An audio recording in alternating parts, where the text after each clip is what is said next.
এক জঙ্গলে অনেকগুলো পাখি বাস করত। তারা বসে বসে আগুন পোহাচ্ছিল আর তাদের ভিতর কি জানি বলাবলি করছিল। কিরে, তোরা সবাই খবর পেয়েছিস নাকি জঙ্গলে নাকি পেত্নী এসেছে? বনের সব পশু পাখি ভয়ে জড়সড় হয়ে যাচ্ছে। তোরা খবর পাসনি? খবর তো পেয়েছি, পেয়ে আর কি হবে? পেত্নী আসলে আর কি করা যাবে বলো? আমরা তো আর পেত্নীর সাথে পারবো না, আমাদের তো অত শক্তি নেই। পেত্নী আমাদের খেয়েই নেবে দেখো। আরে তুই ওরকম বলিস না, পেত্নী আমাদের কিছুই করতে পারবে না, কারণ আমরা অনেক চালাক। আমাদের ধরতে পারলে তো, কারণ আমরা তো উঠতে পারি, আমাদের ধরতে পারবে না, অত ভয় পাস না তুই। একেই এত ঠান্ডা পড়েছে, তার উপর আবার পেত্নীর প্রকোপ। ধুর, ভাল লাগে না। অন্যদিকে গাছের ডালের পর বসে দুষ্টু শাকচুন্নিটি ফোন দিয়াছিল যে কিভাবে জঙ্গলের সব পশু পাখিদের মেরে ফেলা যায়।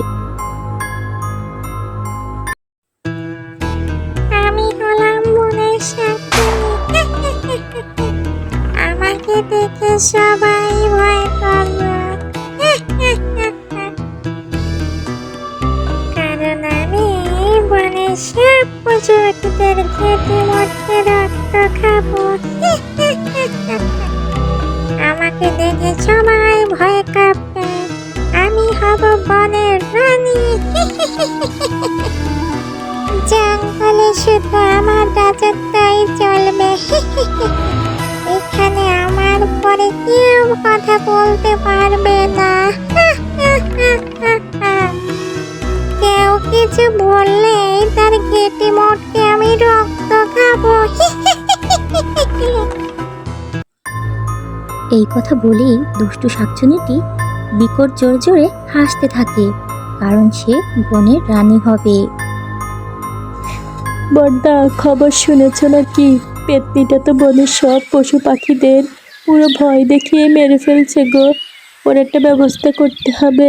চলো আমরা রকি ভাইয়ের কাছে যাই, রকি এই পেত্নীকে তাড়াতে পারবে।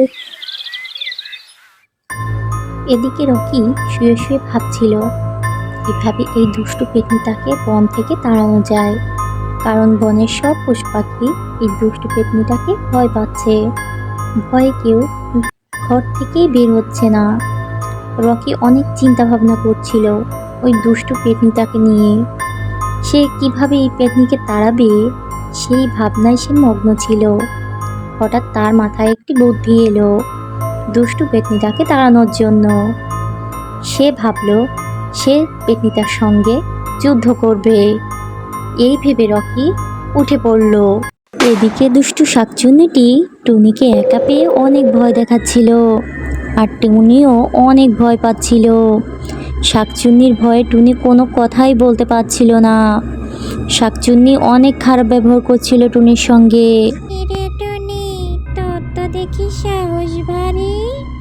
তুই এই গভীর জঙ্গলে একা একা এসেছিস? তুই জানিস না আমি জঙ্গলে এখন আছি? এই জঙ্গলে শুধু আমি একাই থাকবো। আর তোর তো খুবই সাহস দেখছি, তুই এখনো আমার সামনে দাঁড়িয়ে আছিস, কিন্তু তোকে তো আমি মেরে ফেলবো। টুনি এই দুষ্টু শাকচুন্নিটার কথায় আরো ভয় পেয়ে যায় আর বলতে থাকে,